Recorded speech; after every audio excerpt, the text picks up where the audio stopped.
Welcome to the show. I'm Tim Peter. Customers are starting to delegate some of their decisions to AI. We're seeing much more of this every day. There's been a fair bit of growth here. And like many past technological shifts, I believe that when that happens, we're still in early days, but when it happens, it will happen in a big way. It's going to happen fast. It's very much like Hemingway's discussion of how bankruptcy happens, right? We see this all the time in technology. It's slowly, then all at once. And I think it's critical that we don't let this shift hurt our businesses. We don't let it hurt what we do for a living. So I've got this new theory, this new idea that I've been working on around how to ensure that you don't get burned as customers delegate more capabilities to AI agents. And it's pretty simple. I call it the brand is the prompt. Marketers need to make their brand top of mind so that customers and AI agents explicitly ask for you by name. I shared this on social media the other day, on LinkedIn specifically, and received a bunch of outstanding feedback and more than a little pushback around the concept. So I thought it would be a good idea today to test it out with all of you and see what you think. So let's dive in. As I mentioned before the break, I've got this new theory that I'm thinking about to ensure that you don't get burned by customers' shift to AI agents. That idea is the brand is the prompt. Marketers need to make their brand top of mind so that customers and AI agents explicitly ask for you. They ask for your business by name. There are a number of supporting predicates behind my argument.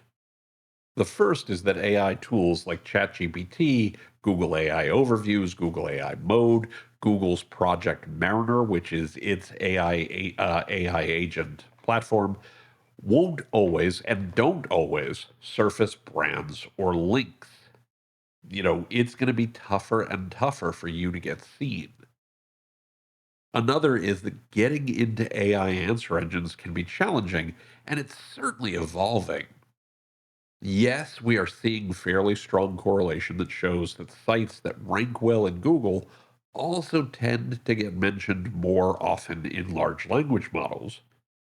But first, that's not a one-to-one relationship by any stretch. Just because you rank number one doesn't necessarily mean you will be the first thing mentioned.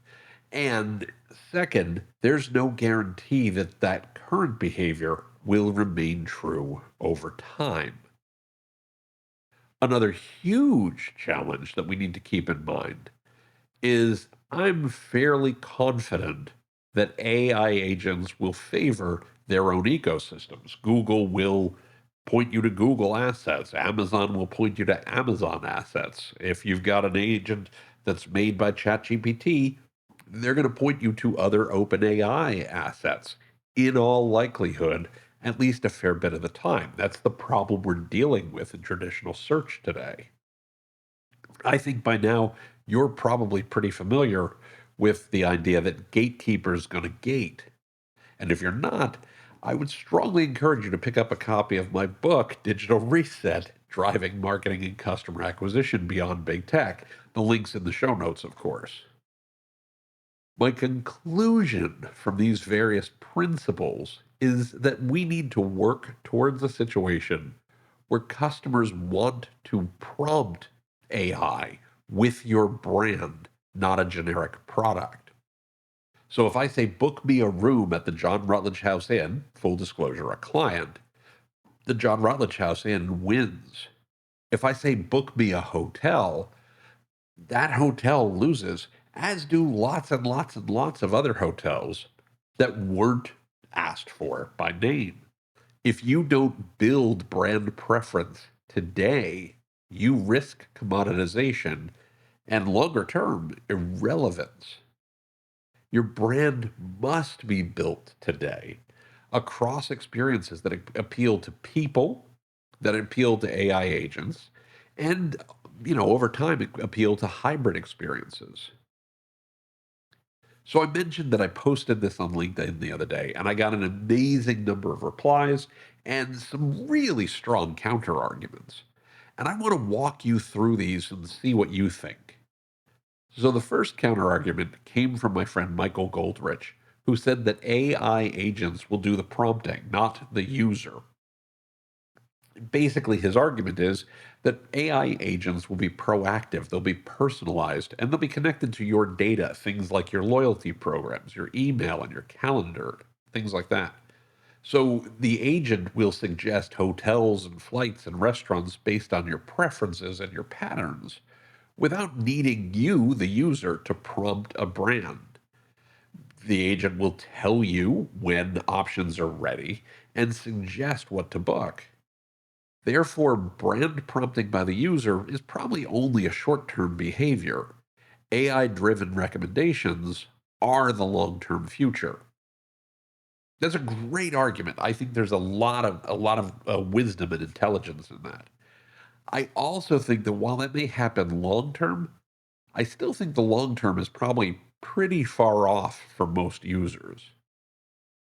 In the meantime, we have to teach the agents the brands that matter to us, either via explicit prompts or by building that loyalty and recognition with those brands so that the agent learns them. Again, for our businesses, if our customers don't know what brands our customers want, then that's going to be a problem for us. The data won't be there. Even in the long run, agents need an initial data set to know which brands matter. So building the brand today matters a ton, even if Michael is right that in the future it will already know our preferences or glean them implicitly from our actions. So I still think it becomes really important for us to build those brand relationships with our customers today or risk being in a really bad position in the future when the AI just quote unquote decides for our customers. That then leads to the second question, which was posed by Tammy Carlisle and Mark Simchak, which was how do you get customers to know your brand to prompt it in the first place? This is a great question. This is a huge question. Before the brand is the prompt, the brand has to be built and positioned and differentiated enough to exist in the customer's mind. And each of them kind of pointed out that many brands are too weak, too undifferentiated, or frankly not visible enough for this to happen. Mark Simchak hit this on the head. He said, before the brand is the prompt, there needs to be the brand is the brand. Now, let me really, really, really clear. I completely agree with this point of view. The heavy lifting is brand building first. It's kind of what I just said a moment ago about Michael Goldrich's point. The brand is the prompt is a strategic goal. We need to work on the distinctiveness and positioning to make that possible. And the good news is this is something we should be doing today anyway. Like there's no downside in this today or in the future. I'm going to get into in a little bit some of the ways you can do that. But again, I'm going to be pretty transparent. That's a big chunk of what my book is about. We're working on this right now to ensure that people search for you by name, that people connect with you on social by name, that people engage with your email marketing or want to get on your text message list, your SMS marketing list, so that they're engaged with you all the time, right? That's crucially important right now that then just sets you up for a better position down the road. So again, I think this is a win-win, both short term and long term. And again, I'll talk about some ways to do that. But to me, that is a huge component of it right there. The third counter argument I heard was articulated in a number of different forms. Peter Syme, Pedro Calaco talked about how many markets are already brand blind. He argued that some industries are already commoditized. He used airlines as one example and how, he called them steel tubes. It doesn't really matter. For these markets, the customer optimizes by parameters that matter for a given experience, not by the brand. We might prioritize the loyalty program or the price or the location or how quickly it will get us there, or, in B2B, past working relationships, or, specific technical attributes. So, not brand love. Sure, strong brands help if it exists, but for large segments, brand simply doesn't matter. I honestly, this one gives me some pause because it's absolutely true for some categories that they are commodity driven. However, I would argue that brand includes your relationship, the experience people have had with you, and the trust they have in you. Strong brands need to exist. If we let ourselves be commoditized, regardless of what industry you're in, you're always going to be fighting for better position, both today and tomorrow. The challenge is to avoid this trap in the first place. I think that this argument from Peter and Pedro is the most dangerous place we can be. In the book, I talked about why it's so critical to build your brand. Big tech has worked for a long time to position your company's products and services as commodities. And our job as marketers is to fight that every single day. If we simply accept that we're commodities, we've already lost. So maybe we should do that. Maybe we should actually work to ensure we're not just commodities. And I think there's a lot of things we can do to ensure that we're differentiated, to ensure that we stand apart based on the idea of the brand as the prompt. And I want to get into those now. So the first thing we need to do is let's talk about commodities, true commodities first, where you've genuinely been commoditized. The first thing we have to do is look to move from being this invisible commodity, this just, completely commoditized product, to a preferred choice within the set of other people who are somewhat commoditized. We need to build some trust, and we need to build some real hooks with our customers, whether they're emotional or whether they're functional, even if brand name recall isn't necessarily going to be possible. And the larger umbrella of these, you will see, works for both situations we're talking about. So we need to ensure we've got things like structured data, our inventory, our location, our pricing, other features that matter is easily accessible to AI agents, to aggregators, and to human beings. We need to partner with platforms where customers set their preferences. So that could be channel partners, that could be specific third parties that we work with, and it could be things like the agents themselves over time. We need to think in terms of maximizing value that customers get so that we can differentiate within specific products that we're competing with. And we need to create some memorable connections. What sets us apart? If it's always price, you're in a race to the bottom. And that's a race that's really tough to win over the long term. So we need to think about, how do we create an experience? How do we get more data about our customers so that we can focus on their specific needs so that we start to set ourselves apart from the choice?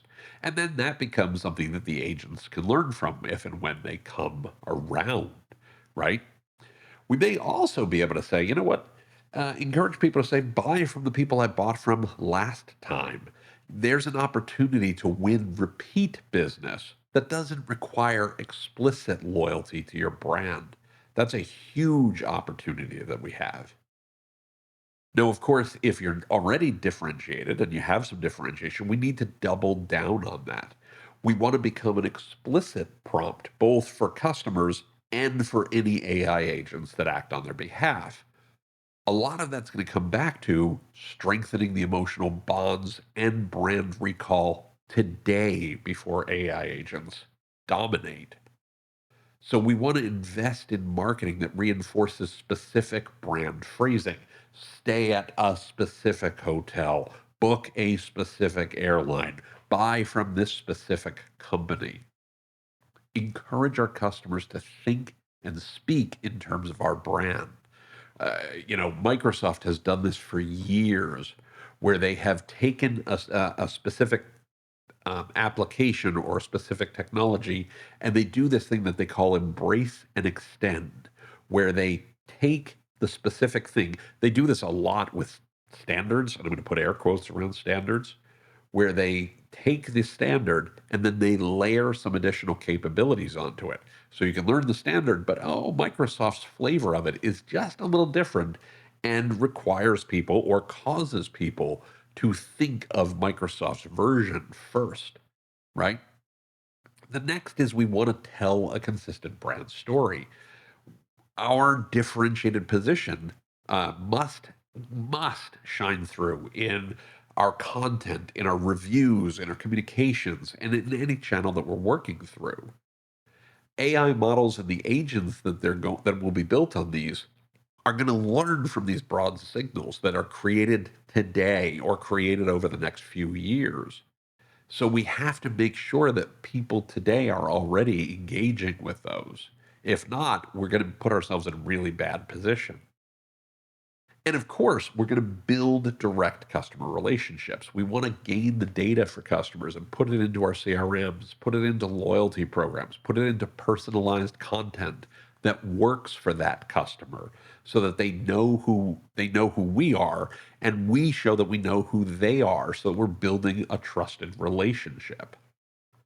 Finally, we want to invest in memorable experiences so that we can drive more word of mouth. I can't picture a world where agents exist where people still don't say, oh my gosh, I had the best experience at this restaurant, or I had the best experience with this travel, scenario, or I had this best experience with this company that I worked with to help solve a problem for my business. That's still going to be true.